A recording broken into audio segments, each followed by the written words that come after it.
Daniel Hayes thought the mountain cabin was nothing more than a ruined inheritance, until his German shepherd, Axel, became obsessed with one section of the floor. Beneath the warped boards was something his father had hidden for decades, something valuable enough to draw strangers deep into the frozen mountains. Before Daniel could understand why it had been left to him, he would have to survive the cold, the wolves, and the people already coming to take it. The door closed behind him with a dull, final sound, like something sealing shut for good. Daniel Hayes stood on the porch longer than he should have. His gloved hand still hovered in the air where the door had been, as if he might knock again, or as if something inside might change. It didn't. Through the frosted glass, he could see shadows moving. His son's silhouette crossed the hallway, quick, deliberate, avoiding the door, avoiding him. Daniel lowered his hand slowly. "Guess that's it, huh?" "Axel," he muttered. The German shepherd sat beside him, ears alert, eyes fixed on the door as if waiting for a command, waiting for something to make sense. Nothing did. The cold bit through Daniel's jacket, sharp and immediate. Colorado winter didn't wait for anyone to figure their life out. Snow had already begun to fall, soft flakes drifting down like ash. Daniel turned away. The steps creaked under his boots, each one heavier than the last. Behind him, the house stood warm and lit. His house once. 30 years of mortgage payments, 30 years of birthdays, arguments, quiet mornings with coffee on the porch. Gone in a signature. He reached the driveway where his old pickup truck sat. Paint faded, rust creeping along the edges like time itself had been chewing on it. Axel followed close, brushing against his leg, grounding him in something real. Daniel opened the passenger door first. Up. Axel jumped in without hesitation, settling into the seat like he'd done 1,000 times before. Loyal, certain, no questions asked. Daniel walked around to the driver's side, but his hand froze on the handle. His reflection stared back at him in the cracked side mirror. Gray beard, sunken eyes. A man who had once commanded respect, now reduced to someone who didn't even have a place to sleep. For a moment, the world shifted. The quiet street warped into something else. A distant thump echoed in his ears. Not here. Not now. Daniel blinked hard, shaking his head. The illusion snapped, but the echo remained like something buried just beneath the surface, waiting. PTSD didn't ask permission. He climbed into the truck. The engine coughed twice before turning over. The sound was rough, but stubborn. Just like everything else in his life. He sat there, hands gripping the steering wheel, staring straight ahead. He didn't know where to go. There were no friends to call, no relatives waiting. The few numbers in his phone felt like names from another life. People who had moved on. Built new worlds that didn't include him. Axel leaned over, pressing his head gently against Daniel's arm. Daniel exhaled slowly. "Yeah, I know." The dog stayed there, unmoving, a steady weight. Daniel started driving. The town faded quickly behind him, and streetlights turned to darkness. Houses gave way to open land, then trees. The road climbed higher into the mountains, winding through stretches of forest blanketed in snow. The heater barely worked. Cold air seeped through the cracks in the truck, curling around his legs, creeping into his bones. Hours passed without direction. He drove until the gas needle dipped low, then pulled off onto a narrow overlook, a patch of frozen ground with a view of endless black mountains stretching into the night. No one else was there. Daniel killed the engine. Silence. The kind of silence that pressed in on you. He leaned back in the seat, staring up through the windshield as snowflakes drifted lazily down, catching the faint light of the moon. "This'll do," he said quietly. Axel shifted, curling up beside him. Daniel reached over, running a rough hand through the dog's fur. "You always land on your feet, don't you?" Axel's tail thumped once. Daniel almost smiled, but it didn't last. The cold deepened. The truck slowly lost what little warmth it had. Daniel pulled his jacket tighter, tucking his hands under his arms. His breath fogged the air inside the cab. He closed his eyes, and just like that, he was somewhere else. Sand, heat, the distant crack of gunfire. Daniel's eyes snapped open. His chest heaved as if he'd been running. The mountains were still there, the snow, the truck, but his heart hadn't caught up yet. He looked around, scanning the darkness like it might move, like something might be out there waiting. Axel was already up. The dog stood rigid, ears forward, low growl rumbling deep in his chest. Daniel froze. Huh, what is it? The forest answered with nothing, but Axel didn't relax. Daniel's pulse quickened. For a few seconds, he couldn't tell if it was real or just his mind again dragging him back into places he couldn't escape. The wind shifted. A branch cracked somewhere in the distance. Axel stepped closer to the door, positioning himself between Daniel and the outside world. Protecting. Always protecting. Daniel let out a slow breath. Easy. It's nothing. But he didn't believe it. He never really did anymore. Minutes passed. The forest settled. Axel slowly lowered himself back down, though his eyes stayed open, watching. Daniel leaned his head against the window, exhaustion finally pulling him under. But sleep didn't come gently. It never did. He was back in the convoy. The explosion came without warning. One sound vanished, then returned all at once. Too loud, too sharp. Daniel jerked awake again, gasping. His hand had already moved, reaching for something that wasn't there. A weapon, a command, control. Instead, he found Axel. The dog's head rested against his chest, steady, grounding, real. Daniel's breathing slowed. Yeah, I'm here, he whispered. Axel didn't move, didn't leave. Outside, the snow kept falling, covering tracks, covering everything. The world moved on, quiet and indifferent. Daniel stared out into the darkness. A man without a home, without a family, without a place in the world he once fought to protect. Except for one thing. He reached down, gripping Axel's collar gently. You didn't leave. Axel looked up at him, eyes calm, certain. Daniel nodded. Good. Because I don't know how to do this alone. The wind howled softly through the trees. The mountains stretched on, endless and cold. And somewhere in that darkness, something was waiting. Daniel didn't know it yet. But the worst thing that had happened to him had only just begun. And the only reason he would survive it was sitting right beside him, watching, waiting, ready, always ready. That was what Daniel used to tell his men. Now, the words felt hollow in his chest. Morning came slow and gray, the kind that didn't bother with sunlight. Snow had piled along the edges of the windshield, sealing the truck in a quiet, frozen shell. Daniel stirred, neck stiff, joints aching like rusted hinges. For a few seconds, he didn't remember where he was. Then the cold reminded him. He exhaled, watching his breath cloud the cab. But Axel was already awake, sitting upright, eyes scanning the tree line like a sentry who had never clocked out. You didn't sleep, did you? Daniel asked. Axel's ears twitched, but he didn't look away from the forest. Daniel followed his gaze. Nothing moved, just snow, trees, and silence. But Axel stayed alert. Daniel rubbed his face, trying to shake off the weight pressing down on him. The dream had lingered this time. Not just flashes, details, voices, the smell of smoke, the feeling of losing control. He hated that part most. Losing control. He reached for the glove compartment, pulled out an old photo, him in uniform, younger, standing beside a group of men who trusted him with their lives. He stared at it for a long moment, then shoved it back. That guy's gone, he muttered. A distant engine cut through the silence when Daniel froze. Axel reacted instantly. Low growl, body stiff, eyes locked on the road behind them.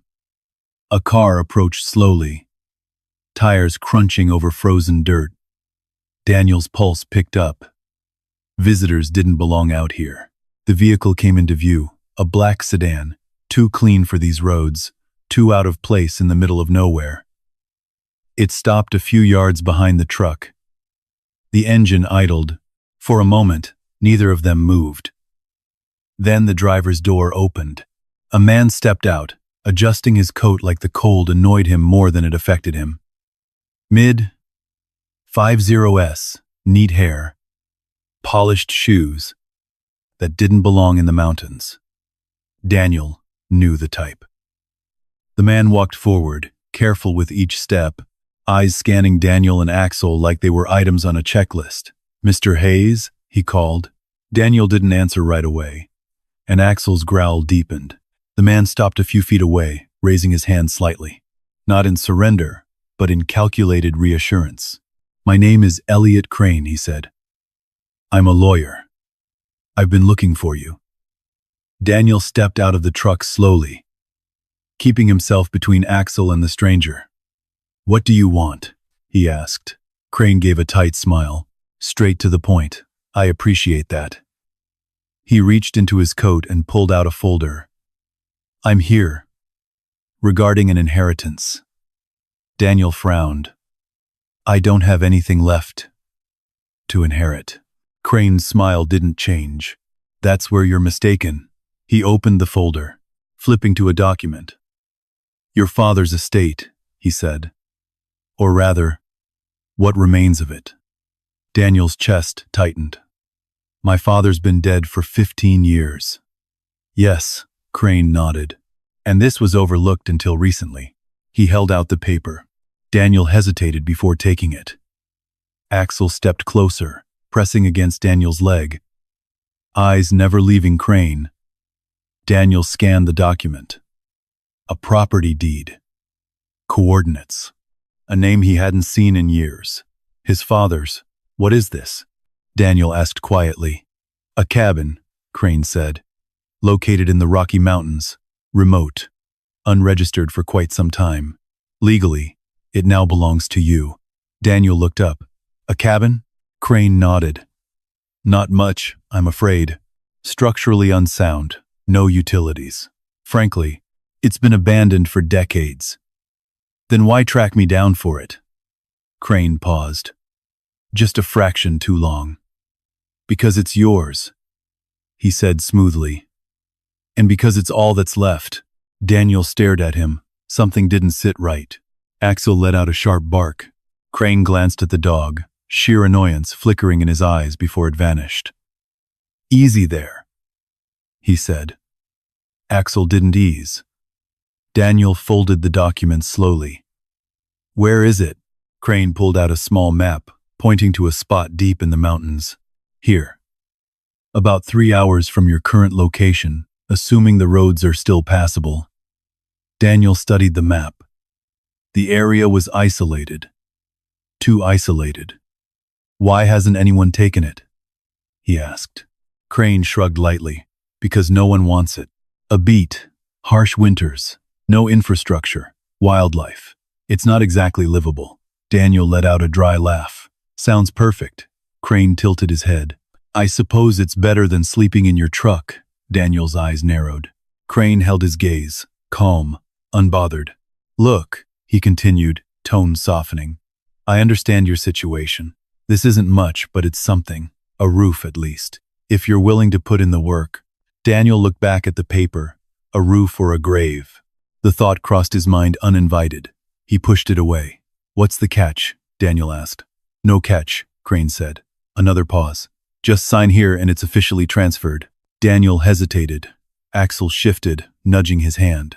Daniel looked down at the dog. Axel's eyes met his. Steady, trusting. Daniel exhaled. He took the pen, signed.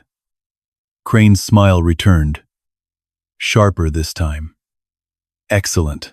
He took the document back, sliding it neatly into the folder. "I'll leave you with the map. You'll want to get moving soon. Weather's turning." Daniel didn't respond. Crane stepped back toward his car, then stopped. "Oh, one more thing," he said, turning slightly. "There's no signal out there, and no help." "Well, once you go, you're on your own." Daniel nodded slowly. "Wouldn't be the first time." Crane studied him for a moment, then got into his car. The engine roared to life, and just like that, he was gone. Silence returned, but it felt different now. Heavier. Daniel looked down at the map in his hand. A cabin. Deep in the mountains. No one wanted it. No one could survive there. Axel whined softly. Daniel glanced at him. "You thinking what I'm thinking?" Axel's ears tilted. Daniel folded the map carefully, tucking it into his jacket. "Yeah," he said. "It's probably a bad idea." The wind picked up, rattling the truck. Snow began to fall again. Thicker this time. Daniel looked out at the endless stretch of mountains ahead. He had nowhere else to go. No one waiting. No safety net. Just a choice. Going to stay here and freeze slowly. Or go there and take his chances. He opened the driver's door. Come on, Axel. The dog jumped in immediately. No hesitation. Daniel started the engine. The truck groaned, but held. He gripped the wheel, staring at the road ahead. Guess we're not done yet, he muttered. Axel settled into the seat, eyes forward. Ready. Always ready. Daniel pressed the gas. The truck rolled forward. Tires crunching over snow, the mountains swallowed them whole. And somewhere deep within those frozen peaks, something waited. Not just a cabin. Not just shelter. Something else. Something buried. Something that had been there long before Daniel Hayes ever signed his name on that piece of paper. And now, it belonged to him. The words lingered in Daniel's mind long after the road disappeared. First the pavement ended, then the gravel. Then even the idea of a road seemed to fade into nothing more than a narrow path carved between towering pines half buried under fresh snow. The truck groaned as it climbed, tires slipping now and then, engine fighting against the cold. Daniel leaned forward over the wheel, eyes locked ahead. Easy, easy. Axel stood with his front paws braced against the dashboard, steady despite the bumps, scanning the forest on both sides. Every now and then his ears snapped toward a sound Daniel couldn't hear. The deeper they went, the quieter it became. No birds, no wind, just the low rumble of the engine and the crunch of snow beneath the tires. It wasn't natural. Daniel had spent enough time in hostile terrain to recognize the feeling. This place didn't welcome anything. Then a sudden jolt snapped him out of his thoughts. The truck lurched hard to the side. Damn it. Daniel slammed the brakes. The vehicle slid slightly before coming to a stop. Silence. He exhaled, gripping the wheel tighter than he realized. Axel barked once, sharp, alert. Daniel opened the door and stepped out into knee-deep snow. The cold hit instantly, biting through his boots. He moved to the front of the truck. The right tire had sunk into a hidden dip beneath the snow. Of course, he muttered. He looked around. Nothing but trees. Endless rows of them, stretching up the mountainside like silent witnesses. No tracks behind them anymore. The snow had already covered their path. Daniel felt that familiar tightness in his chest again. No way back. He forced himself to breathe. All right, he said quietly. Shall we keep moving? It took him nearly 20 minutes to dig the tire free, using his hands, a broken branch, whatever he could find. Axel stayed close the entire time, circling, watching the forest like something might step out at any moment. When Daniel finally got back in the truck, his fingers were numb. Remind me, he said through clenched teeth, why we didn't stay in town. Axel didn't answer. The truck crawled forward again. Another mile, maybe two, then there it was. At first, Daniel thought it was just another shadow among the trees. Then, the shape sharpened, a structure, barely. The cabin stood crooked against the mountainside, half swallowed by snow and time. The roof sagged in the middle like it had given up years ago. One side leaned slightly, and as if the whole thing might collapse if the wind pushed just a little harder. The windows were dark, not just unlit, empty. Daniel slowed the truck. Axel let out a low, uneasy growl. Yeah, Daniel said softly. I say it too. He parked a short distance away. For a moment, neither of them moved. The cabin didn't look abandoned. It looked forgotten, like the world itself had erased it. Daniel opened the door and stepped out. The snow here was deeper, untouched. No footprints, no signs of life. Just that building standing there like it had been waiting. Axel jumped down beside him, immediately positioning himself between Daniel and the cabin. Easy, Daniel murmured. But he didn't feel easy. Every instinct told him something was off. He approached slowly, boots crunching with each step, while the front door hung slightly open, just enough to sway in the wind. Creak, creak, creak. Daniel stopped a few feet away. His breath came slower now. Measured, controlled. The way he'd learned, the way he had to. Stay close, he said. Axel didn't need the command. Daniel reached out and pushed the door open. It groaned loudly, the sound echoing inside. The air that drifted out was stale, cold, untouched for years. He stepped in. The floor creaked, under his weight. The interior was worse than he expected. Dust coated everything.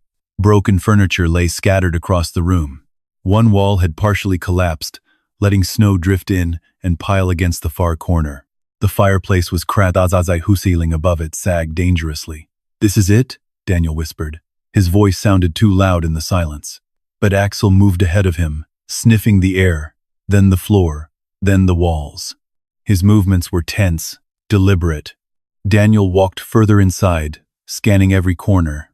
No supplies, no signs of recent use, nothing that suggested survival, just decay. He let out a bitter breath. "That lawyer," he muttered. "This wasn't a gift, it was a joke. Or worse." He stepped deeper into the cabin, boots echoing softly. Then Axel barked, sharp, urgent. Daniel turned instantly. "What is it?" Axel stood near the center of the room, staring at the floor. Not just staring, locked onto it, his entire body stiff. Daniel moved closer. "It's just wood," he said. Axel didn't move. Instead, he lowered his head and began sniffing intensely, pacing in a tight circle over the same spot. Then he started scratching, hard. The wood splintered under his paws. "Hey, stop," Daniel said, stepping forward. Axel didn't stop. He scratched again. Faster now, like something underneath was calling him. Daniel frowned. "What are you two?" He paused, listened. There it was, faint, hollow, a different sound beneath the scratching. Daniel crouched down, brushing aside loose debris. He knocked on the floor, once, twice. The third knock echoed differently, a dull, empty thud. Daniel froze. His eyes narrowed. "That's not right." Axel looked up at him, ears forward, as if waiting. Daniel knocked again. Same sound, hollow. He sat back slowly. "There's something under here," he whispered. Axel let out a low whine. Not fear, anticipation. Daniel glanced around the cabin again. Still nothing, still empty. But now, it didn't feel empty anymore. It felt like something was hiding, waiting. He placed his hand flat against the floor, cold, solid, and yet not solid enough. Daniel stood up, stepping back slightly. "All right," he said quietly. "We'll check it, but not now, not yet." The light outside was fading fast, and the temperature was dropping with it. He looked at the broken windows, the sagging roof. This place wouldn't protect them, not like this. Daniel exhaled slowly. "First, we survived the night," he said. Axel finally stepped back from the spot, but he didn't take his eyes off it. Not once. Daniel moved to the fireplace, inspecting it. If he could get a fire going, maybe they'd make it through. He gathered what little dry wood he could find, breaking apart old furniture, ignoring the way the structure groaned in protest. But the first spark took longer than it should have. His hands shook, not from the cold, from something else, a memory, a moment slipping in. He forced it away. "Focus," he muttered. Finally, the fire caught.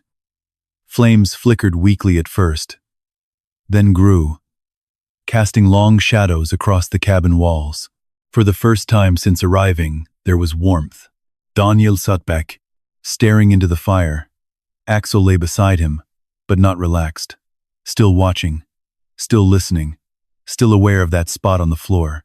Daniel followed his gaze. The shadows danced over it now, making it look like it moved. He swallowed. "Tomorrow," he said. Axel's ears twitched. Daniel leaned back against the wall, exhaustion creeping in. "Tomorrow we find out what's down there." Outside, the wind picked up. Snow battered against the cabin, but the mountain closed in around them. And beneath the floor, whatever had been hidden for years remained there, silent, unseen, waiting for them.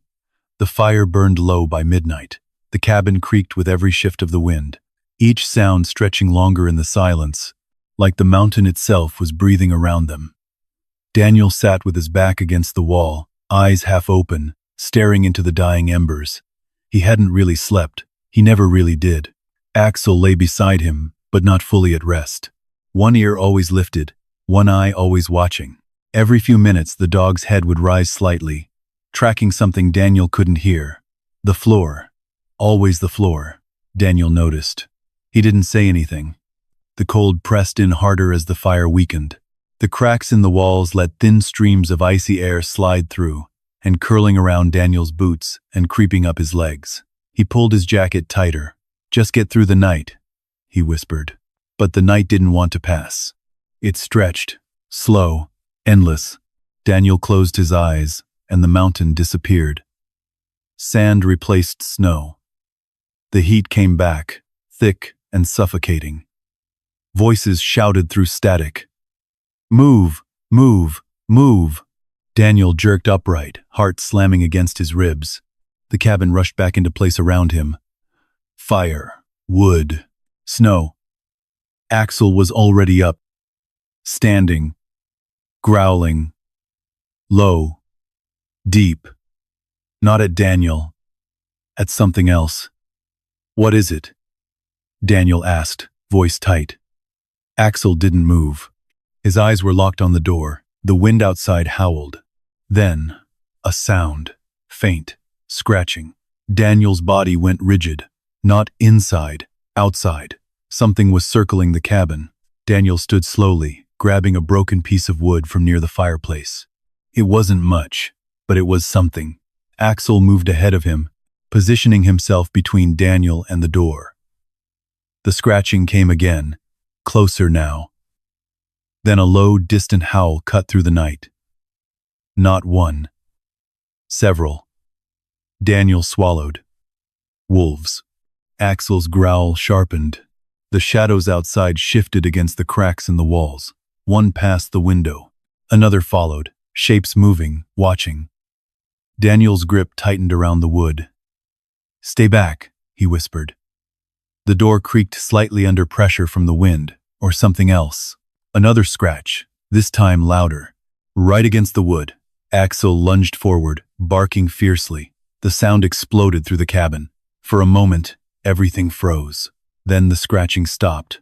Silence, but not safety. Daniel didn't lower his guard. Minutes passed. Too quiet. Then, a sudden crash. The weakened side wall gave way slightly, snow spilling inward with a burst of cold air. One of the wolves lunged through the gap. Daniel barely had time to react. Axel moved first. Always first. The dog launched forward, intercepting the animal mid-motion. A blur of fur and teeth. A sharp yelp echoed in the chaos. Daniel swung the piece of wood, shouting instinctively. The wolf backed off, retreating through the broken section of wall, vanishing into the storm. The others followed, gone as quickly as they came. The cabin fell silent again. Daniel stood there, breathing hard, pulse racing. Axel. He dropped the wood and knelt down. Axel stood a few feet away, chest heaving. Blood darkened his fur along the shoulder, and Daniel's heart dropped. No, no, no. He moved quickly, hands trembling as he checked the wound. It wasn't deep, but it wasn't nothing. Axel didn't pull away, didn't whine, just stood there, steady, eyes still scanning the room, guarding, even now. Daniel exhaled shakily. "You stupid loyal," he muttered, voice breaking slightly. He tore a strip from his shirt, pressing it gently against the wound. Axel flinched once, then held still. "Easy. Easy." Daniel worked carefully, wrapping what he could. His hands were rough, unsteady, not like they used to be, not like before. The thought hit him harder than he expected. Before he started waking up afraid, before he forgot things, before he couldn't tell what was real and what wasn't. He looked at Axel. "You didn't hesitate," he whispered. Axel met his eyes. Calm, certain. Daniel swallowed. "I did." The words came out before he could stop them. A memory flickered. A moment. A second too slow. A decision he still carried. He shut his eyes tightly. "Not this time," he said under his breath. When he opened them again, the cabin returned. Broken. Cold. Real. Axel lowered himself slowly to the floor. Daniel sat beside him, keeping one hand on the dog's side, feeling the steady rise and fall of his breathing. Outside, the wind continued. But the wolves didn't return. Not that night. The fire had nearly died. Daniel fed it what little wood he had left, watching the flames struggle back to life. The warmth barely reached them, but it was something. He leaned back, exhausted. Axel rested his head against Daniel's leg. For the first time since they arrived, Daniel didn't feel completely alone. Not safe, but not alone. His eyes drifted to the center of the room. The spot, the place Axel had scratched earlier. Even now, the dog's gaze flickered toward it occasionally, as if whatever was under there mattered more than anything else. Daniel followed that gaze. The firelight danced across the boards, shadows shifting with each flicker. For a second, just a second, Daniel thought he saw something move beneath the wood. He blinked. It was gone. Just shadows. Just his mind. Or maybe not. He didn't know anymore. He exhaled slowly. Tomorrow, he said again. But now it felt different. Not curiosity, not just survival. Something else. A pull. Like the cabin wasn't just a place. Like it was hiding something meant for him. Daniel looked down at Axel. The dog's eyes were half closed now, but still alert. Still ready, always ready. Daniel nodded faintly. Yeah, he murmured. We'll find out. The fire cracked softly.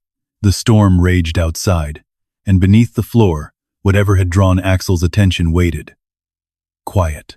Patient. As if it knew they weren't leaving. Morning didn't arrive so much as it slowly revealed itself. The storm had passed, leaving behind a heavy silence that pressed against the cabin like a weight. Snow blanketed everything outside, softening the jagged edges of the world, turning the mountains into something almost peaceful. Almost. Inside, the cold still ruled. Daniel stirred, wincing as stiffness ran through his back and shoulders. The fire had burned down to ash sometime before dawn, and the air inside the cabin felt no warmer than the night before. He blinked slowly, taking in his surroundings. Broken walls, faded wood. The same place. Not a dream. Axel was already awake. Of course he was. The dog sat upright, facing the center of the room, watching, still watching. Daniel followed his gaze. The floor. That same spot. Unchanged. But it didn't feel the same anymore. Now, it felt important. Daniel pushed himself up, ignoring the ache in his joints. His eyes drifted to Axel's shoulder. The blood had dried into the fur, dark and stiff. "How you holding up?" he asked quietly. Axel turned his head slightly. Tail, giving a faint, slow thump against the floor. Still here. Still ready. Daniel nodded. Yeah. Me too. He moved closer, kneeling beside the spot Axel had been fixated on since yesterday. The wood looked no different than the rest of the floor. Worn, cracked, old. But now that he was paying attention, he could see it. The lines weren't right. One section didn't match the others. Subtle, but there. Daniel ran his hand across it. Cold, solid. But something about it felt separate. He tapped it lightly. Once, twice, then again. The hollow sound returned. Clear, undeniable. Daniel sat back slowly.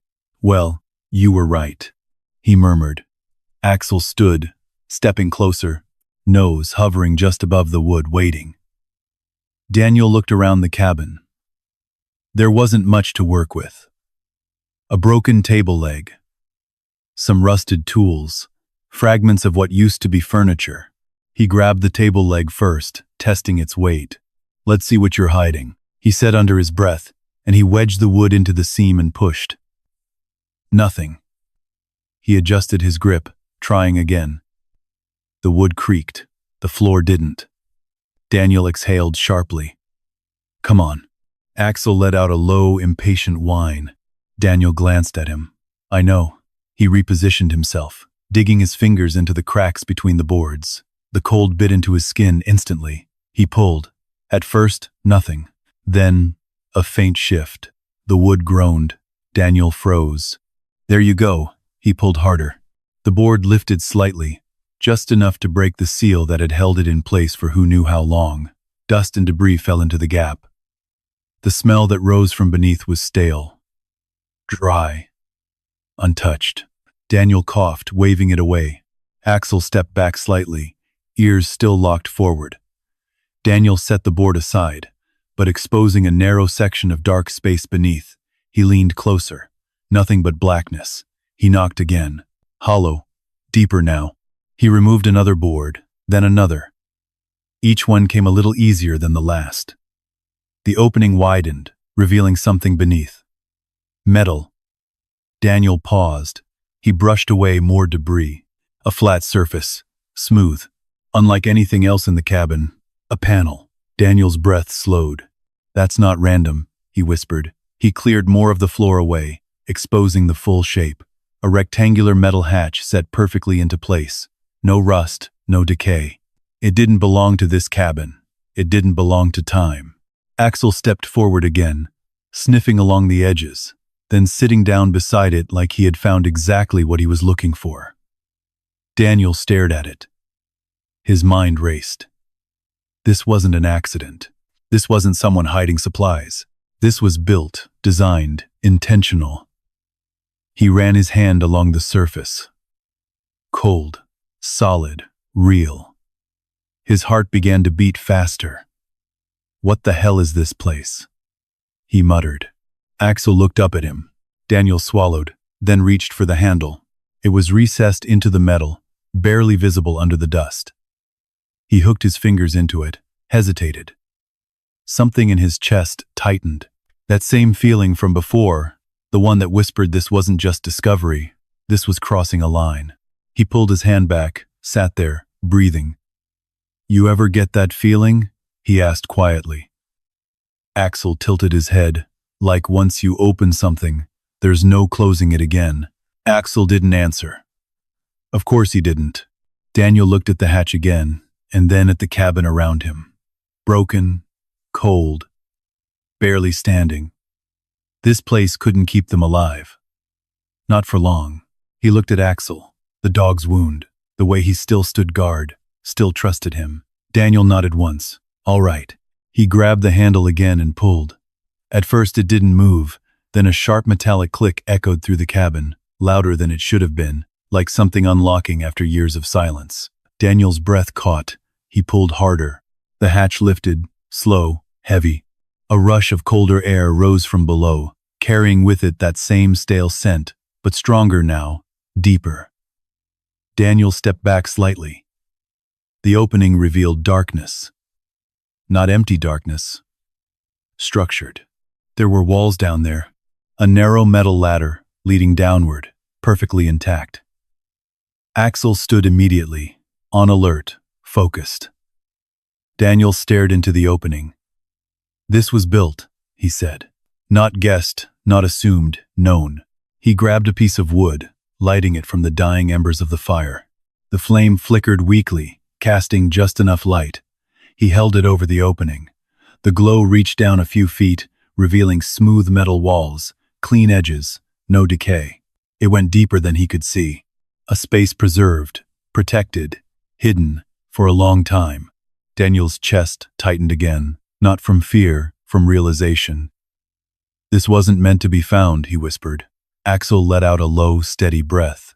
Not fear, not warning, something else. Recognition. Daniel looked at him. You knew, didn't you? Axel didn't look away. Daniel exhaled slowly. Then carefully, he lowered the makeshift torch closer. The light stretched farther down, and that's when he saw it. At the bottom, a floor. Clean, organized, not abandoned, not destroyed, waiting. Daniel pulled the torch back. His hands weren't shaking from the cold anymore. Something else had taken over. Focus. The kind he hadn't felt in years. The kind he used to rely on. The kind that kept him alive. He looked at Axel. Well, we wanted something better than this cabin. Axel's tail moved once. Slow. Daniel nodded. Looks like we found it. But even as he said it, something didn't sit right. Not yet. Not fully. He looked down into the darkness again. That feeling returned. Stronger now. Not just that something was hidden here, but that it had been waiting. Not for anyone. For him. Daniel stepped back from the opening. We're not going down there today, he said. Axel looked at him. Firm. Certain. Daniel shook his head. Not without being ready. He lowered the hatch halfway, leaving it slightly open. Just enough. Just in case. He stood there for a long moment, staring at it. The answer to survival or something else entirely. He didn't know yet, but he would. Soon. Very soon. And whatever waited below was no longer hidden. It had been found. And now, it was waiting for them to come down. Daniel didn't sleep. Not really. The hatch stayed half open through the night. A dark rectangle cutting into the floor like a wound that refused to close. Every time the fire shifted, shadows crawled along its edges, making it feel alive, watching, calling. Daniel kept his distance. Axel didn't. The dog stayed close to the opening for hours, lying just a few feet away, head resting low, but eyes open. Every so often he would lift his head slightly, listening. Not to the storm, not to the forest, but to something deeper, something below. Daniel sat with his back against the wall, staring at the fire that barely held on. He could go down there. Right now. The ladder was solid. The space below looked intact. It could mean warmth, food, shelter, everything he needed. But something held him back. Not fear. Not exactly. Instinct. The same instinct that had kept him alive in places where hesitation meant death. Not yet, he whispered. Axel's ear flicked. Daniel looked at the dog. We do this? Right? Morning came slower than before. The storm had cleared completely, just leaving behind it a sky so pale it almost looked white. Sunlight filtered weakly through the broken windows, touching the edges of the room, but never reaching the center, never reaching the hatch. Daniel stood, stretching stiff muscles, then grabbed his jacket. We need supplies, he said. Wood. Anything we can use. Axel stood immediately. Ready. Always ready. They stepped outside. The cold was sharper now. Cleaner. The kind that cuts straight through you without warning. Snow reached nearly to Daniel's knees, untouched and smooth. Except Daniel stopped. Tracks. Not his. Not Axel's. Fresh. He crouched slightly, studying them. Boot prints. Deep, heavy. Someone had been here. Recently. Axel let out a low growl. Daniel's eyes moved to the tree line. Still. Silent. Too silent.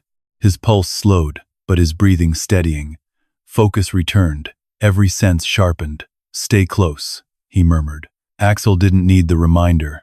Daniel followed the tracks carefully, each step deliberate. They led away from the cabin, toward the trees, into the forest. Daniel hesitated only a second, then followed. The deeper they went, the darker it became. The trees grew thicker, branches heavy with snow, blocking what little light the sky offered. The air felt different here, denser, like the forest itself was watching. The tracks continued. Unbroken, not wandering, purposeful. Whoever made them knew exactly where they were going. Axel moved ahead slightly, nose low, tracking the scent. Then, he stopped. Daniel froze instantly. What is it? Axel's body stiffened, ears forward, eyes locked ahead. Daniel followed his line of sight, and at first, he saw nothing. Then, a figure, standing between the trees, still, watching. Daniel's chest tightened. The man didn't move, didn't speak, just there. Older, weathered, beard streaked with gray, clothes worn but layered for survival. He looked like he belonged here. Like part of the mountain itself. Daniel took a step forward. The man didn't react. Hey, Daniel called. No answer. Axel's growl deepened. The man's eyes flicked to the dog, then back to Daniel, slow, measured. Didn't think anyone was still stupid enough to come up here. The man finally said. His voice was rough, used rarely. Daniel didn't lower his guard. Could say the same about you. A faint smirk crossed the man's face. Difference is, I know where I'm standing. Daniel studied him. You've been near that cabin? The man's eyes narrowed slightly. Maybe. Daniel took another step. Axel stayed tight at his side. "There's a hatch in the floor," Daniel said. "Metal. Leads down." The man didn't respond immediately. But something shifted in his expression. Recognition. Then something else. Concern. "You opened it?" he asked. Daniel nodded once. The man exhaled slowly, looking past Daniel, toward the direction of the cabin. That was a mistake. Axel barked once. Sharp. Daniel's eyes hardened. "Doesn't look like a mistake to me." The man stepped forward slightly. Boots crunching in the snow. "Everything up here looks fine on the surface," he said. "That's the problem." Daniel felt that tension again. "What's down there?" The man shook his head. "You don't want to know." Daniel's jaw tightened. "Oh, too late for that." The man studied him for a long moment. Then his gaze shifted to Axel. The dog didn't back down. Didn't flinch. The man nodded slightly. "Dog found it. Didn't he?" Daniel didn't answer, didn't need to. The man looked back at him. "What's your name?" "Daniel." The man nodded. "Walter." Silence stretched between them. Then Walter spoke again. "That place back there wasn't built for people like you." Daniel frowned. "What does that mean?" Walter's eyes moved back toward the cabin. "It means someone put a lot of time, money, and thought into hiding whatever's under that floor." Daniel stepped closer. "And you know who?" Walter didn't answer. "Not directly. I've been in these woods a long time," he said instead. "Long enough to know when something doesn't belong." Daniel felt his patience thinning. "Then tell me what it is." Walter met his gaze. For the first time, there was something clear in his eyes. Warning. "Some things," Walter said slowly, "are buried for a reason." The words hung in the air. Cold. Heavy. Axel shifted beside Daniel. Daniel looked down at him. The dog's focus hadn't changed. Still alert, still certain, not afraid. That mattered. Daniel looked back at Walter. "I don't have anywhere else to go," he said. "That cabin, whatever's under it, it's all I've got." Walter watched him, really watched him, taking in the exhaustion, the age, the way Daniel stood, like a man who had been pushed too far and didn't have anything left to lose. Walter exhaled. "Then you better be ready," he said quietly. "For what?" Walter glanced once more toward the cabin, then back at Daniel. "Oh. For whatever your father thought was worth hiding from the rest of the world." Daniel's chest tightened. "My father?" Walter's eyes didn't leave his. "You didn't know?" Silence. The wind shifted through the trees. Daniel's mind raced. "You knew him," he said. Walter didn't deny it. "Long time ago," he replied. "Before this place became what it is."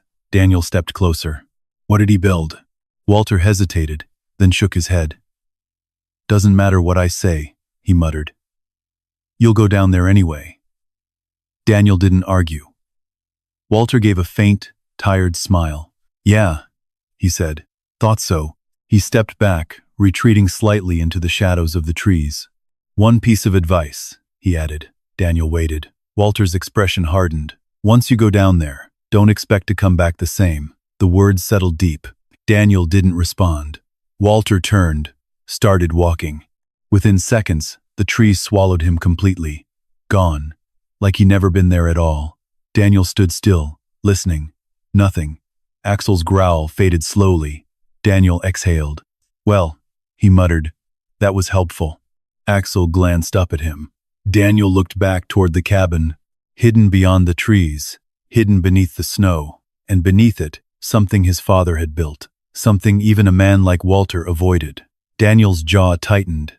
"Guess we're going down," he said. Axel didn't hesitate. Of course he didn't. Daniel turned, started back toward the cabin, each step heavier than the last, because now it wasn't just survival, it was personal. And whatever waited below had just become something he couldn't walk away from. But the cabin felt different when they returned. Not colder, not darker, heavier, like it knew. Daniel stepped inside, boots dragging in snow, eyes going straight to the center of the room. The hatch. still there, half open, waiting. Axel moved ahead of him immediately, returning to the same position he had claimed since the night before, guarding it, watching it, as if nothing else in the world mattered more. Daniel shut the door behind them. The wind died instantly. Silence swallowed the room. He stood still for a moment, listening. Nothing. No movement outside. No sound below. Just his own breathing. He walked toward the hatch slowly, each step deliberate, measured, the same way he used to approach a door in a war zone, never knowing what waited on the other side. But this wasn't a battlefield. Or maybe it was. And he reached the opening and looked down. Dark, still, unchanged. But now, it felt closer. He grabbed a piece of wood and lit it again from what little remained of the fire. The flame flickered weakly, but enough. He held it over the opening. The light stretched downward.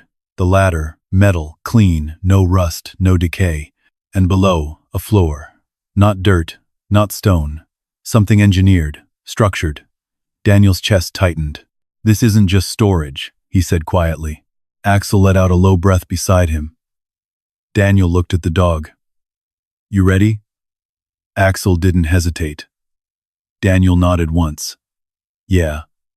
Me too." He placed one hand on the ladder. Cold metal. Solid. Real. He lowered himself slowly, one step at a time. The world above faded quickly. The light shrank. The air changed. It wasn't colder. It was still. Not dead still. Daniel's boots touched the bottom. He stepped off the ladder carefully. The flame revealed more. Walls, smooth, reinforced, not improvised, designed. The ceiling above him was low but stable. No cracks, no damage, no signs of collapse. This place had been built to last. Axel descended behind him, landing silently. The dog moved ahead, sniffing the ground, then the walls, then pausing, listening. Daniel raised the torch higher. The space opened into a larger room. Shelves lined the walls, metal containers, boxes, all sealed, all untouched. A table stood in the center, covered in dust, but intact. Daniel walked forward slowly. Every step echoed slightly, not hollow, contained. He reached one of the shelves, running his hand across a container. The dust came away in a thick layer, but beneath, no rust, no corrosion. He opened one. Inside, vacuum-sealed packages, food, preserved. His breath caught. "This is stocked," he whispered. Axel moved past him, continuing deeper. Daniel followed. Another section, tools, organized, labeled, not scattered, not abandoned, prepared. Everywhere he looked, there was intention, planning, time, money. Daniel's mind raced. "Who builds something like this?" he muttered. But he already knew the answer. His father. The thought hit harder than expected. He hadn't thought about the man in years. Not really. Not beyond anger, distance, silence. But standing here, inside something his father had built, Daniel felt something shift. Not forgiveness. Not yet. But something. Understanding, maybe. Axel stopped again. This time near the far wall. But Daniel moved toward him. "What is it?" Axel stood still, staring at a panel. Another metal surface. Flush with the wall, but different. Cleaner. Daniel stepped closer. There was a handle. Hidden. Just like the hatch above. He reached out. Paused. "That makes two," he said quietly. Axel's ears stayed forward. Daniel's pulse slowed. Focus returned. He pulled the handle. The panel opened. Slow. Silent. Behind it, another room. Smaller, more contained. Daniel stepped inside. The air here felt even more still, untouched. A desk sat against the far wall. On it, papers. Neatly stacked. A single chair. Unmoved. Daniel approached slowly. His hand hovered over the desk, then lowered. He touched the surface. Cold. He picked up one of the papers. Maps, coordinates, detailed, precise. This wasn't random. This was a system. A plan. His eyes moved across the room. More documents. More organization. Everything connected. Everything intentional. This wasn't a cabin, he said under his breath.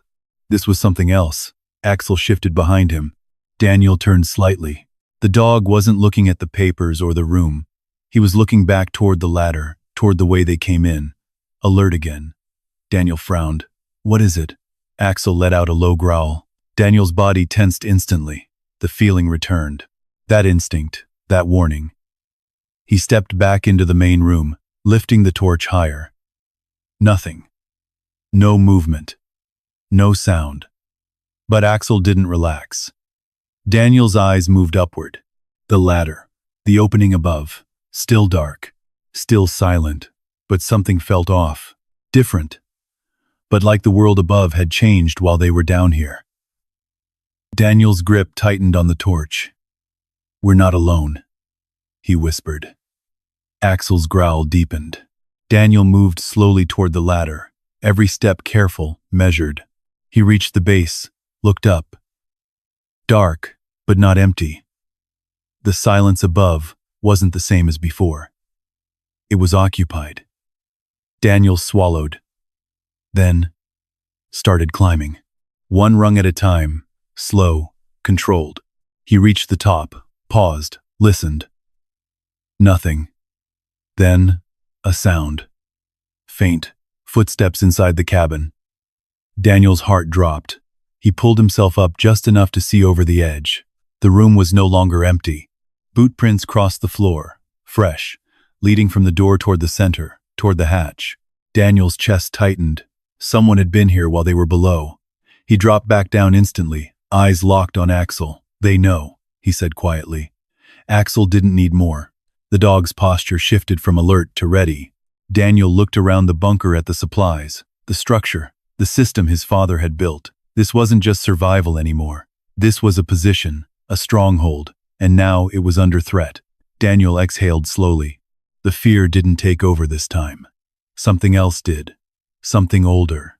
Something trained. He looked at Axel. Looks like we're not the only ones who found this place. Axel's eyes held steady. Daniel nodded once. Then we hold it. Above them, the cabin stood quiet, but not empty. And whatever had followed them here had just crossed the same line Daniel had. They had found it. And now they wanted it. Daniel didn't rush back up. Well, that was the first difference.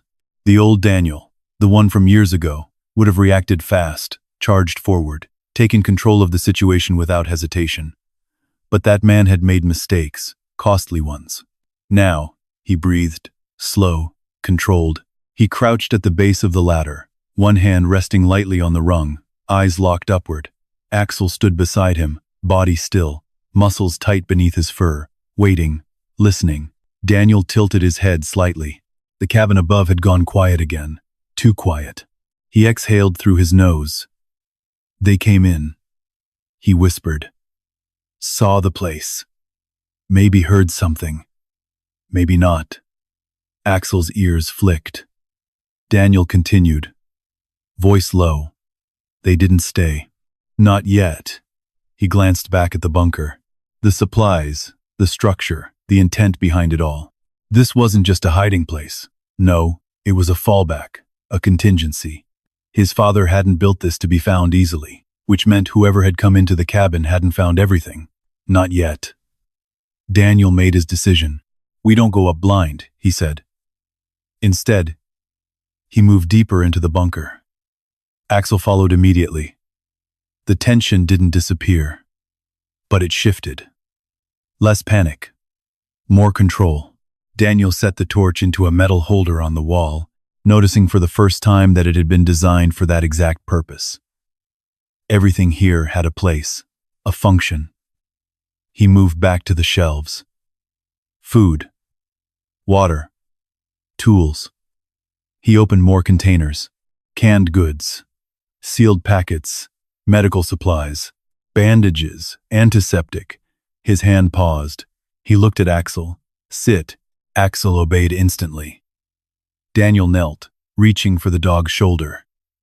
How the wound from the wolf attack had stiffened overnight. Not bleeding anymore. But not clean, either. Let's fix that, Daniel murmured. Axel didn't pull away, didn't resist. Daniel cleaned the wound carefully, his movements slower than they used to be, but still precise, still trained. The smell of antiseptic filled the small space. Axel flinched once. Daniel steadied him. "Easy. I got you." The words came naturally, without thought. For the first time in a long while, Daniel didn't feel like he was falling apart. He felt useful. When he finished, he wrapped the wound properly, tighter, cleaner than before. Axel licked his hand once. Daniel huffed a quiet breath. Yeah, don't make a big deal out of it." But something had shifted, not outside, inside. He stood up slowly, scanning the bunker again. "All right," he said. "We use this, not hide. Use." He moved methodically now. Inventory, assessment, planning. He checked the water supply, sealed, untouched. He found a small generator system tucked into a side compartment. Fuel reserves, manual controls. His fingers ran over the switches. He didn't turn it on, not yet. He wasn't ready to announce himself, not to whoever had been above. Instead, he found a small lantern, battery-powered, still working. A soft glow filled the room, better than fire, safer. Daniel nodded to himself. Whoever built this knew what they were doing. Axel moved toward the ladder again. Daniel followed, carefully this time. He climbed halfway up, stopped, listened. Nothing. He pushed up just enough to peek over the edge. The cabin was empty, but it wasn't untouched. The boot prints crossed the floor clearly now, tracked in snow that had begun to melt slightly near the fire pit. They had walked around, checked the walls, the shelves, then stopped. Right near the hatch. Daniel's jaw tightened. They almost found it. Almost, but not quite. He climbed back down. "We've got time," he said. Axel watched him. Daniel nodded, but not much. He moved to the far wall again, to the maps, to the plans. He spread one out on the table. The layout of the land, not just the cabin, the entire area, marked paths, hidden routes, elevation points. Daniel's eyes narrowed. "This isn't just a shelter," he whispered. "It's a position." Axel shifted beside him. Daniel looked down. The dog's eyes were steady, focused, trusting. Daniel exhaled slowly. "For the first time," he said quietly, "we're not the ones being hunted." The realization settled deep, changed everything. He straightened, rolling his shoulders. The stiffness was still there. The memories, too. But something else was rising now. Something that had been buried under years of exhaustion and loss. Instinct, training, purpose. Daniel moved through the bunker again, this time with intent. He set aside tools, positioned supplies closer to the ladder, cleared space, organized, prepared. Axel stayed close, watching every move, every shift. At one point, the dog moved ahead of him, stopping near a corner Daniel hadn't fully checked. "What is it?" Daniel asked. Axel pawed lightly at the wall. Not frantic, not urgent, just pointing. Daniel stepped closer, ran his hand along the surface. Another seam, another panel. He pulled it open. Inside were more supplies, but different. Clothing, blankets, thermal gear, prepared for long-term survival. Daniel shook his head slightly. This place, it wasn't luck. It wasn't chance. It was a plan. He sat down finally, resting for the first time since morning. Axel settled beside him. For a moment, just a moment, it was quiet, peaceful. Daniel leaned back against the wall, his eyes closed. Not fully, but enough. The tension in his chest eased slightly. His breathing slowed. For the first time since being thrown out, he didn't feel like he was about to lose everything. Because now, he had something. A place. A chance. He reached down, resting his hand on Axel's head. "You found this," he said quietly. Axel didn't move. Daniel gave a small nod. "Guess I owe you." The dog's tail tapped the floor once, and soft, steady. Daniel looked around the bunker again, then toward the ladder, toward the world above. "They'll be back," he said. "Not fear. Fact." Axel's ears lifted. Daniel nodded once. And when they do, he didn't finish the sentence. He didn't need to, because now he wasn't just surviving anymore. He was preparing. And for the first time in a long time, Daniel Hayes wasn't running. He was standing his ground. The first sign came before sunrise. Not a sound, not a movement. A feeling. Daniel's eyes opened slowly in the dim glow of the bunker lantern. He hadn't meant to sleep, but exhaustion had taken him somewhere quiet for a few hours. Now, that quiet was gone. His chest tightened. Axel was already awake. Of course, the dog stood near the base of the ladder, body rigid, ears forward, but staring up into the darkness above. Daniel didn't speak. He just listened. At first, nothing. Then, a faint vibration. Not loud but steady, like something mechanical approaching. Daniel moved silently to Axel's side, placing a hand lightly on the dog's back. "Easy," he whispered. Axel didn't move, didn't relax. The vibration grew stronger. Then, a distant engine. Daniel's jaw tightened. "They're back." Axel's growl rumbled low, controlled, contained. Daniel reached up slowly, gripping the ladder. He climbed just enough to see, careful, measured. He raised his eyes over the edge of the hatch. The cabin was no longer empty. 2 men stood inside. Heavy coats, boots wet with snow. One near the door, the other walking slowly across the room, scanning everything. "Place looks worse than I thought," one of them said. His voice was rough, impatient. The second man didn't respond. He moved closer to the center, closer to the hatch. Daniel held his breath. Axel went still behind him. The man stopped, right above the hidden opening, his boots inches from the edge. Daniel's grip tightened on the ladder. The man looked down. Not enough to see, but enough to feel something off. He shifted slightly, then stepped back. Daniel exhaled silently. "They checked the perimeter," the first man said. "No tracks coming out. If he's here, he's inside." Daniel's chest tightened. Axel's ears twitched. The second man crouched near the fire pit, touching the ashes. "Warm," he said. "Recent." Daniel's pulse slowed. "Control. Stay controlled." The first man let out a short laugh. "Old man's not dead yet." A pause. Then boss was right. Daniel's eyes narrowed. Boss. He already knew who that meant. Elliot Crane.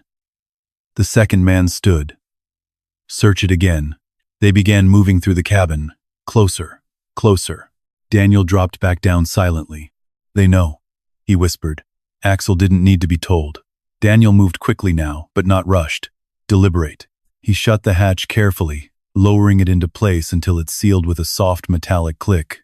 Then he moved to the side, positioning himself where he could see the ladder. Axel took position beside him, not hiding, waiting. The sounds above grew louder. Boots, movement, wood shifting under weight, then a thud right above them. One of the men stepped directly over the hatch. Daniel didn't move, didn't breathe. Seconds stretched and then passed. The man moved away. "Nothing here," he said. Daniel's mind raced. They hadn't found it. Not yet, but they were close, too close. The footsteps slowed, then stopped. "Wait," the second man said. Daniel's muscles tightened. The tone had changed. Curious. Suspicious. "Floor sounds wrong," the man added. Daniel's heart dropped. Axel's body tensed beside him. Above, a boot pressed down, right over the hatch. A hollow sound echoed, faint, but there, silence followed. Then, "Yeah," the first man said slowly. "That's not right." Daniel closed his eyes for a fraction of a second, then opened them again. Focus, clear, no panic, only decision. He reached for a nearby metal rod, solid, heavy, balanced. Not a weapon, a tool, but it would do. Axel shifted slightly. Ready, always ready. Above, hands scraped against the wood, board shifting. They hit something. One of them muttered. Daniel looked at Axel. No words. No hesitation, just understanding. If they opened that hatch, everything changed. Daniel exhaled slowly. "Not yet," he whispered. Axel's eyes locked on his. Daniel moved. Not upward. Sideways. Toward the second panel, the one in the wall. He opened it quietly. Inside, a narrow passage. Barely visible before. Hidden. Designed. Daniel stared at it for a split second, then nodded. Fall back, he murmured. His father had thought ahead. Of course he had. Axel moved first this time, slipping into the passage without hesitation. Daniel followed, turning back just long enough to pull the panel closed behind them. Darkness. Tight. Silent. The sounds above grew louder. Wood cracking. Boards being forced. Then, a sharp metallic clang echoed through the bunker. The hatch opened. Daniel froze in the narrow passage. Axel stopped beside him. Neither moved. Above, voices echoed down. What the hell is this? Jackpot. Daniel's jaw tightened. There it was. Confirmation. They hadn't come for him. Not really. They had come for this.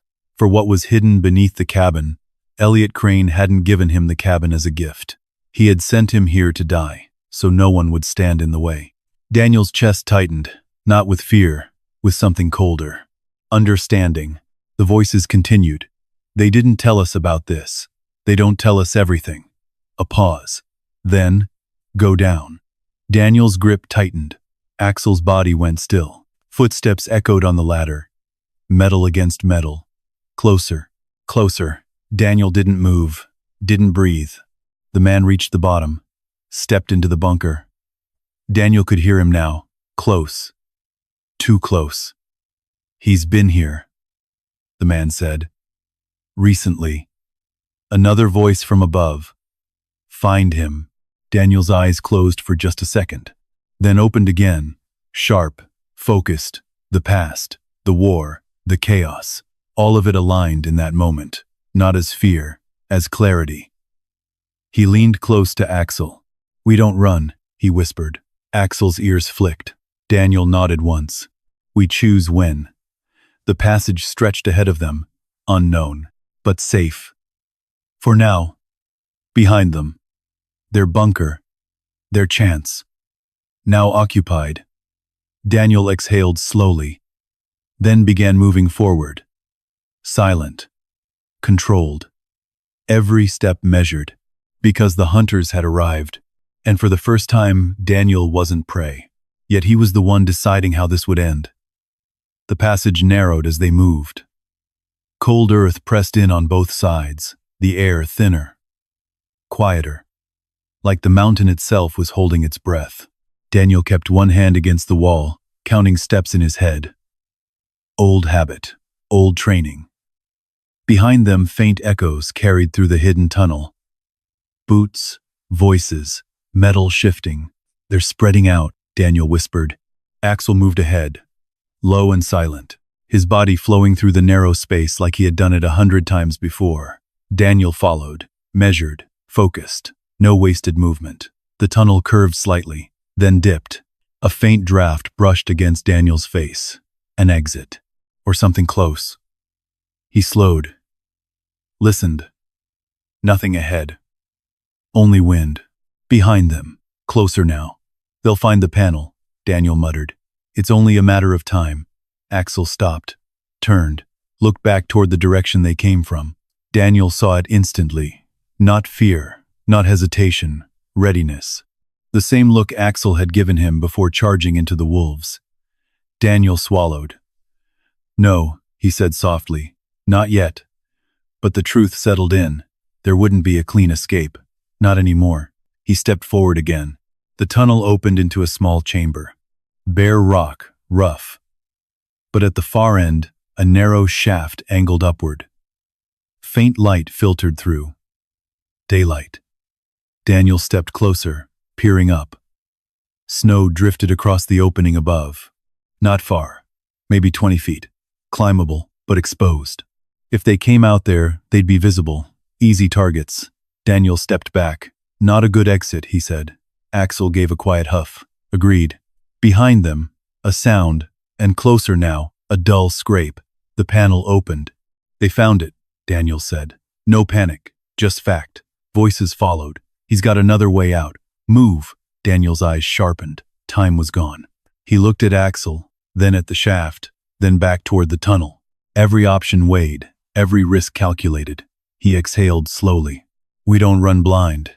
Axel stood still, waiting. Daniel nodded once. Decision made. We take control. He turned back toward the tunnel, toward the men, toward the danger. Axel moved with him instantly. No hesitation. They didn't rush. They advanced. Quiet, precise. Daniel stopped just before the curve, lowered himself slightly, listened. Footsteps, 2 of them, moving fast, careless now, confident. Daniel picked up a loose stone from the ground, weighted in his hand. Shift then. He tossed it down the tunnel ahead. The sound echoed sharply. The footsteps paused. There, one of the men shouted. They rushed forward, past the curve, past Daniel's position. Daniel moved, fast, silent. He stepped out behind them. The first man didn't even see him. Daniel grabbed his shoulder and pulled him backward, using momentum, not force, slamming him into the wall. The man dropped. Hard. The second turned. Too slow. Axel was already there. A blur of muscle and motion. The man stumbled, losing balance, hitting the ground with a grunt. Daniel stepped in, kicking the weapon from his hand before it could be used. Silence followed. Heavy, breathing, controlled.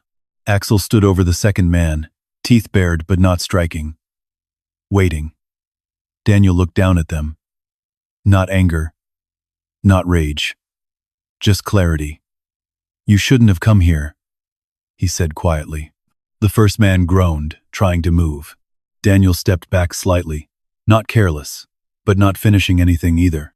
He didn't need to. They weren't the real threat. Just pieces. Who sent you? Daniel asked. The second man hesitated. Axel growled softly. The man flinched. Crane, he said quickly. Elliot Crane. Daniel nodded once. Already knew. What does he want? The man swallowed.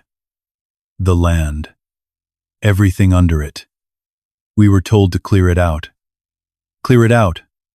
Daniel's jaw tightened. Meaning me? The man didn't answer. He didn't need to. Daniel stepped back. Decision made. He picked up their weapons. Not to use. To remove. He tossed them further down the tunnel. Out of reach. You're leaving, Daniel said. The men stared at him. Confused. But you don't understand. One started. I do. Daniel cut him off. His voice calm, steady. More than you think. Axel remained still. Watching. Waiting. Daniel nodded toward the direction they came from. Go back the way you came. The men hesitated. Axel took one step forward. That was enough. They moved. Quickly. Scrambling past Daniel. Retreating down the tunnel toward the bunker. Daniel watched them go. Didn't follow.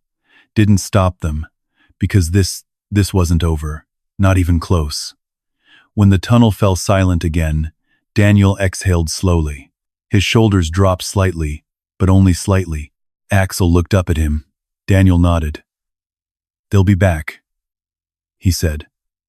No doubt. No question. But next time he glanced toward the shaft of light above, then back toward the tunnel. They won't come unprepared. Axel's tail flicked once. Daniel crouched slightly, resting a hand on the dog's neck. You did good, he said quietly. Axel leaned into the touch. For a moment, just a moment, everything slowed. The cold, the tension, the danger, all of it paused. Then Daniel stood again because there was still work to do. They couldn't stay here, not in the open, not now that the secret was exposed. He looked toward the bunker, toward the cabin above it, toward the land his father had left behind. They tried to bury this place, Daniel murmured. Axel watched him. Daniel's eyes hardened slightly. But it's not buried anymore. He turned toward the shaft, toward the light. We move, he said. Axel stepped forward. Together. Always together. They began the climb out of the tunnel and into the cold mountain air. Not as victims, not as survivors, but as something else entirely. Something the mountain hadn't seen in a long time. A man who had nothing left to lose and a dog who would never leave his side. And somewhere in the distance, far beyond the trees, an engine started. Faint, but coming. The real fight was just beginning. The wind hit Daniel the moment he pulled himself out of the shaft. Cold, sharp, alive. Snow stretched across the mountainside in uneven waves. the early light barely breaking over the ridge. The world looked quiet, almost peaceful. But Daniel knew better now. Nothing out here was ever truly still. Axel climbed out behind him, landing lightly despite his injury. He shook once, then immediately scanned the tree line. Alert, focused. Daniel crouched low, brushing snow over the opening to conceal it again. Not perfect, he murmured, but it'll buy time. Axel gave a low huff. Daniel stood slowly, eyes moving across the landscape. Tracks. Fresh ones. 2 sets heading down the slope. Those men. And deeper. Farther out. Wider tracks. Vehicles. More than one. Daniel's jaw tightened. They brought back up. Axel's ears snapped toward the distant valley.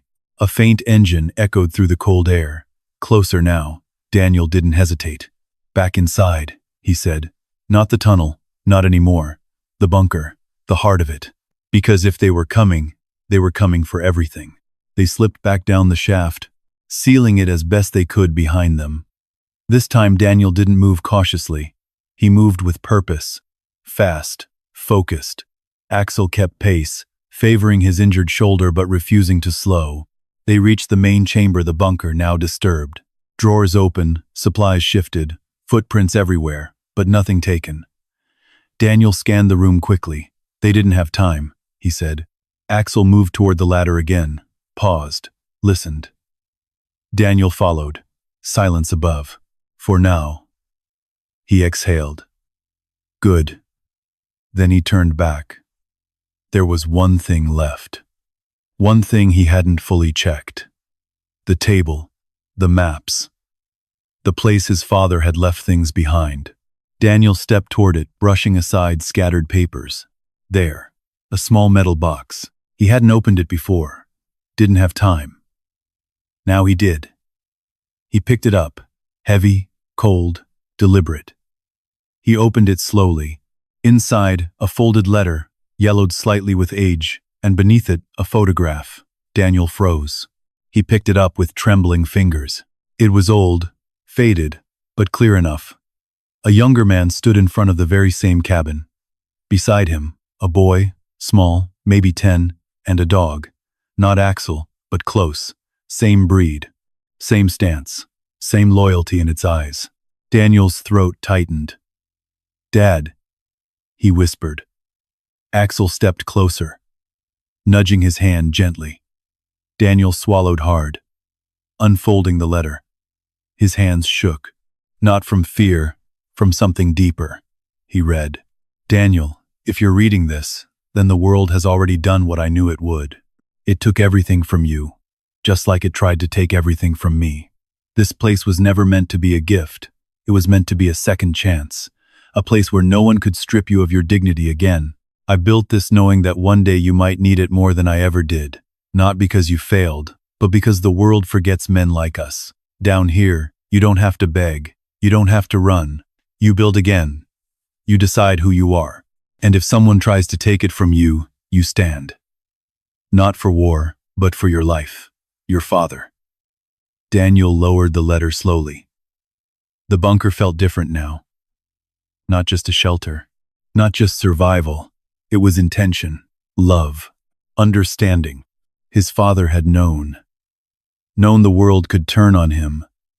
Known the people closest might betray him. And instead of trying to stop it, he prepared him. Daniel exhaled shakily. Axel pressed closer. Daniel rested his forehead briefly against the dog's. He knew, Daniel said quietly. He knew this would happen. Axel stayed still, listening, always listening. Daniel looked around the bunker again, not with suspicion, not with doubt, but with clarity. This wasn't where I ended up, he said. This is where I was meant to go. The realization settled deep, steady, grounding, then a sound. Above, loud, engines, multiple, doors slamming, voices, more than before. Axel's head snapped up. Daniel stood instantly. The moment was over. The past was understood. Now, the present demanded everything. They're here, Daniel said, not guessing, knowing. He moved quickly, folding the letter and slipping it into his jacket. The photograph followed, close to his chest. Axel took position near the ladder, growling low. Daniel grabbed what he needed.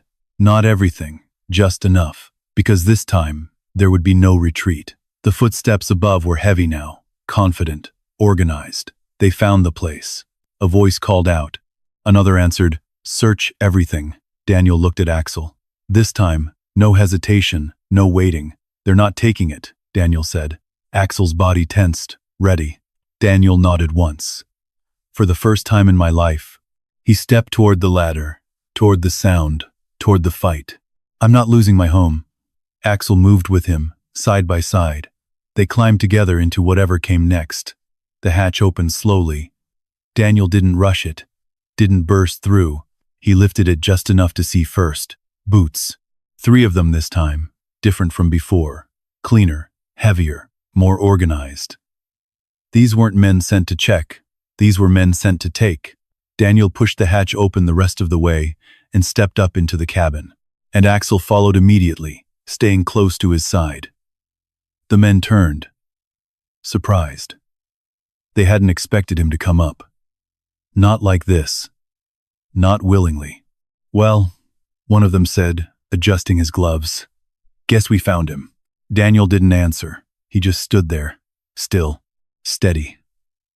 The cabin felt smaller now, tighter. Every broken board, every cracked wall, none of it mattered anymore. This wasn't a ruin. This was his ground. "You're trespassing," Daniel said calmly. One of the men laughed. "Not anymore. This land's being reclaimed." Daniel tilted his head slightly. "By who?" The man smirked. "You already know." Daniel nodded once. "Elliot Crane." No denial. That was answer enough. Axel stepped forward slightly, a low growl rolling through his chest. The men shifted. Not afraid, but cautious now. They could feel it. This wasn't the same man they expected. "Listen," one of them said, tone changing just a little. "You don't need to make this hard. You leave, you walk away, no one gets hurt." Daniel's eyes didn't leave his. "Already tried walking away," he said. "Didn't work." A pause settled in the room. Heavy, cold. Then, boots outside. More. Doors closing. Voices. Daniel didn't turn. Didn't need to. "They brought a crew," he said quietly. The man in front of him gave a thin smile. "Told you, this place isn't yours." Daniel let out a slow breath. Not anger, not fear, acceptance, then decision. "It is now," he said. The man's smile faded. Axel's growl deepened. Something shifted, subtle but real. Daniel took one step forward. Just one. Not aggressive, but firm. "This land," he said, voice steady, "was left to me. You want it." He stopped, looked each of them in the eye. "You go through me." Silence.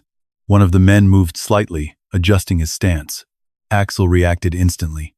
A sharp bark cut through the room. Not wild, controlled warning. The man froze. Daniel didn't move, didn't flinch. Seconds stretched. Then, a voice from outside. "Crane's on his way." Everything paused. The men exchanged quick glances. Daniel's jaw tightened slightly. Elliot Crane, coming himself. Of course he was. This wasn't just business anymore. This was control, ownership, elimination. Daniel looked at Axel. The dog met his gaze. No fear, only trust. Daniel nodded, then turned back to the men. "Good," he said. The word surprised them. "You want this settled?" Daniel continued. "Then let him come." The men hesitated.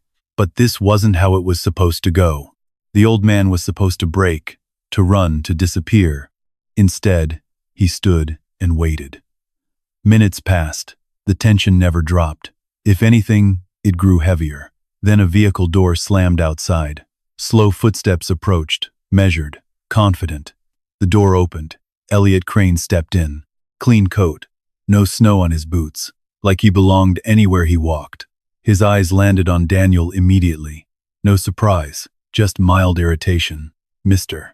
Hayes," Crane said, "you're making this difficult." Daniel didn't respond. Crane sighed slightly, glancing around the cabin. This place is worth more than you understand, he continued. You don't have the means to keep it, maintain it, protect it. Daniel's voice cut through. I don't need to. Crane raised an eyebrow, and Daniel stepped slightly to the side, just enough not to reveal everything, but enough. The land protects itself, Daniel said. Crane's eyes narrowed. He understood, at least part of it. There's more here, Crane said slowly. Daniel didn't deny it, didn't confirm it. He just stood. Crane smiled faintly. Then we'll take that too. Axel growled. Low. Sharp. Crane's eyes flicked toward the dog, then back to Daniel. This ends one way, Crane said. You walk away, or you get removed. Daniel held his gaze. For the first time in my life, he said quietly, I'm not being removed from anything. Crane's smile faded. The room went still. The men behind him shifted, waiting. Daniel didn't move, didn't reach for anything, didn't need to, because something else had changed. Not just in him, in the situation. Then, outside, another sound. Engines, different, more, not Crane's. The men glanced toward the door, confused. Crane frowned. What is that? Daniel didn't look. He already knew. Because word spread, because people noticed, because this place, this forgotten place, wasn't as invisible as it once was. Vehicles pulled up, doors opened. Voices, different voices. Older, familiar in a way Daniel hadn't heard in years. Men like him. One stepped into the doorway. Gray hair, worn jacket, eyes sharp. Behind him, others, not a crew, not hired men, veterans. Crane's expression shifted. This is private property, he snapped. The man at the door looked at Daniel, then at Axel, then back at Crane. Not anymore, he said. Daniel's chest tightened. Not fear, not pain. Something else. Recognition. The man stepped inside slowly. We heard someone needed a place to stand, he said. More men gathered behind him. Not aggressive, but present, solid. Crane looked around. The balance had shifted completely. Daniel exhaled slowly, then stepped forward. Not alone anymore. Axel at his side. Others behind him. This is my home, Daniel said. No hesitation, no doubt. And I'm not leaving. Silence filled the cabin. Crane looked around once more. Measured. Calculated. Then he stepped back. Just slightly. This isn't over, he said. Daniel nodded. I know. Crane turned. Walked out. The men followed, one by one, until the cabin was quiet again. Daniel stood there, still. Then his shoulders dropped, just a little. Axel leaned into him. Daniel lowered a hand on the dog's head. Then he looked around, looked at the cabin, at the broken walls, at the men who had come, at the mountain beyond. It's not much, he said. The man at the door smiled faintly. It's enough. Daniel nodded. Yeah, it was. Because for the first time this wasn't a place to survive. It was a place to rebuild, to stand, to belong. Axel walked forward slowly, despite his injury, and stood at the doorway. Watching, guarding, always guarding. Daniel stepped beside him and looked out over the mountains. The cold air didn't bite the same anymore. It felt clear. They tried to bury me out here, Daniel said quietly. Axel's ears flicked. Daniel gave a small, tired smile. But this. He looked back at the cabin, at the people inside, at the life beginning again. This is where I learned how to live. And this time he wasn't alone.